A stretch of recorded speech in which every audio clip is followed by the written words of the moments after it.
266 ദിവസം യാതൊരു പ്രാഥമിക ആവശ്യങ്ങളും സൗകര്യമില്ലാത്ത തലസ്ഥാനത്ത് സമരം ചെയ്യുമ്പോൾ ഞങ്ങൾ 100 രൂപ കൂട്ടി ചോദിച്ചു. ഒരു ഘട്ടത്തിൽ ഒരു 100 രൂപയെങ്കിലും കൂട്ടിത്തരാൻ ആവശ്യപ്പെട്ടു.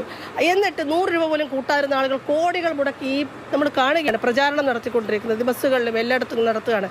അപ്പോൾ പണമുണ്ട്, അത് തൊഴിലാളികൾക്ക് കൊടുക്കാൻ, സ്ത്രീകൾ അവകാശ പോരാട്ടം നടത്തുമ്പോൾ അവർക്ക് കൊടുക്കാൻ ഇല്ല എന്നുള്ളതാണ് കാണിക്കുന്നത്. അപ്പോൾ ആശാസമരമായിട്ട് ബന്ധപ്പെട്ട് അതിനെ അവഗണിച്ചവർ കോട്ടില്ല എന്നാണോ നിങ്ങളുടെ പ്രചാരണം? തീർച്ചയായിട്ടും ഈ ഗവൺമെന്റിന്, കാരണം ഇതൊരു തൊഴിലാളി വിരുദ്ധ, സ്ത്രീ വിരുദ്ധമായ ഒരു ഗവൺമെന്റ് ആണെന്ന് 266 ദിവസം തെരുവിൽ സമരം ചെയ്തപ്പോൾ, ആശാസമരം ചെയ്തപ്പോൾ ഈ കേരളത്തിലെ മുഴുവൻ ആളുകൾക്ക് ബോധ്യപ്പെട്ടു.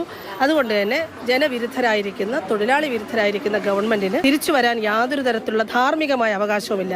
പ്രത്യേകിച്ചും ഞങ്ങളുടെ വകുപ്പ് കൈകാര്യം ചെയ്തൊരു വ്യക്തി എന്ന നിലയിൽ ആശാസമരത്തെ അവഗണിക്കാനാണ് ശ്രമിച്ചത്. നിലവിലുണ്ടായിരുന്ന 7000 രൂപ ഓണറേറിയം, അതിന് ഉപാധി ഉണ്ടായിരുന്നു, അത് ഞങ്ങൾ സമരം മൂലം പിൻവലിച്ചു. പക്ഷേ കേന്ദ്ര ഗവൺമെന്റ് നൽകുന്ന ഇൻസെന്റീവിന് നിയമവിരുദ്ധമായി ഉപാധി ഏർപ്പെടുത്തിക്കൊണ്ട് ഇന്ന് മലയോര മേഖലകളിലെ വളരെ വിദൂരങ്ങളായ സ്ഥലങ്ങളിൽ ജോലി ചെയ്യുന്ന ആശമാർക്ക് ഒരു മാസം 4000 രൂപയാണ് ലഭിക്കുന്ന വേതനം. അപ്പോൾ എങ്ങനെയാണ് ജീവിക്കാൻ പറ്റുന്നത്? ഇപ്പോഴും ഫെബ്രുവരി മാസത്തെയും മാർച്ച് മാസത്തെയും വേതനം ഇതുവരെ ലഭിച്ചിട്ടില്ല.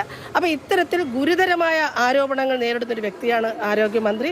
അത് മാത്രവുമല്ല, ഇതര മേഖലകളിൽ ഇപ്പോൾ കോന്നി ആശുപത്രിയിലടക്കം, തിരുവനന്തപുരം മെഡിക്കൽ കോളേജിലടക്കം ഉണ്ടായ സംഭവവാസങ്ങളെല്ലാം പരാതി പറയുന്നവരെ അല്ലെങ്കിൽ പ്രശ്നം അവതരിപ്പിക്കുന്നവരെ മോശപ്പെടുത്താനും കൈവാരിത്തേക്കാനാണ് ശ്രമിച്ചുകൊണ്ടിരിക്കുന്നത്. അങ്ങനെ ആരോഗ്യ വകുപ്പ് കൈകാര്യം ചെയ്യാനോ എന്തിന് തിരഞ്ഞെടുക്കപ്പെടാൻ പോലും ഒരു യോഗ്യതയില്ല. സത്യസന്ധമായി കാര്യങ്ങൾ പോലും പറയാത്തൊരു വ്യക്തിയാണെന്നുള്ളതാണ് ഏറ്റവും അവസാനം നമ്മൾ മനസ്സിലാക്കുന്നത്. ഞാൻ 5 വർഷം വയറിൽ കത്രിക പേറി ജീവിച്ചതിനേക്കാൾ ഇപ്പോഴനുഭവിക്കുന്ന ശാരീരിക വേദനയേക്കാളേറെ ഞാൻ അനുഭവിച്ച മാനസിക വേദനയാണ്. ഇത്രയും പ്രയാസം അനുഭവിച്ച ഒരാൾക്ക് നീതി ഇന്ന് ലഭ്യമാകും, നാളെ ലഭ്യമാകുന്നു എന്ന് കാത്തു നിന്നിട്ട് ഒരു തരത്തിലുള്ള നീതി എത്തിയില്ല. അഹങ്കാരത്തിന്റെ ഒരു ശബ്ദമാണ് നമുക്കിപ്പം കേൾക്കാൻ കഴിയുന്നത്. വാക്കുകൾ കൊണ്ടൊപ്പം ഉണ്ടായിട്ട് എന്ത് കാര്യം? പ്രവൃത്തി കൊണ്ടൊപ്പം ഉണ്ടാകുന്നവരോടൊപ്പമാണ് നമ്മൾ നിൽക്കുന്നത്. പ്രവൃത്തി കൊണ്ട് എന്തായിരുന്നെങ്കിൽ ഇന്ന് ഇവിടെ വരേണ്ട ആവശ്യമില്ലല്ലോ. എനിക്കൊരു രാഷ്ട്രീയമില്ല, എനിക്കൊരു രാഷ്ട്രീയ ലക്ഷ്യമില്ല. ഞാൻ നടത്തിയ ഇത്രയും വേദനയോടുകൂടി 110 ദിവസത്തോളം തെരുവിൽ വെയിലും മഴയും പൊടിയും കാറ്റുമേറ്റ് നമ്മളെ കൂടെ ദിനേശ് ചേട്ടൻ ഇവിടെ ഉണ്ട്, ദിനേശ് പെരുമാണം. നമ്മൾ അന്ന് മുതൽ ഇന്ന് വരെ നമ്മളെ കൂടെ അത്രയും സഹോദര തുല്യനായി നിന്ന് ഇത്രയും നമ്മൾ പോരാട്ടം നടത്തിയിട്ടും ആ ഒരു വേദനക്ക് പോലും രാഷ്ട്രീയ സമരം എന്ന് പറഞ്ഞ് പുച്ഛിച്ച ആളുകളാണ് ഇവർ. അപ്പോൾ പോലും നമ്മൾ എന്നിട്ടും പറഞ്ഞു ഞാൻ ഇവിടെ എന്ത് രാഷ്ട്രീയം, എൻ്റെ വേദനയാണ് ഇവിടെ രാഷ്ട്രീയം. അതിനൊരു പരിഹാരം കാണാതെ നമുക്ക് അർഹതപ്പെട്ട നീതി നിഷേധിക്കപ്പെട്ടപ്പോഴാണ് നമ്മൾ സമരത്തിലേക്ക്, ഒരു തെരുവിലേക്കൊക്കെ ഇറങ്ങിയത്.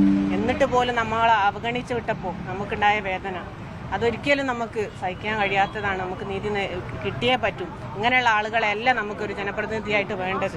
നമ്മളെ കൂടെ നിൽക്കണം. തീർച്ചയായും ഇവിടെയുള്ള വോട്ടർമാരോട് എനിക്ക് അഭ്യർത്ഥിക്കാനുള്ളത്, എല്ലാ അമ്മമാരോടും സഹോദരിമാരോടും പ്രത്യേകിച്ച് ഇത്രയും വേദന സഹിച്ച ഒരു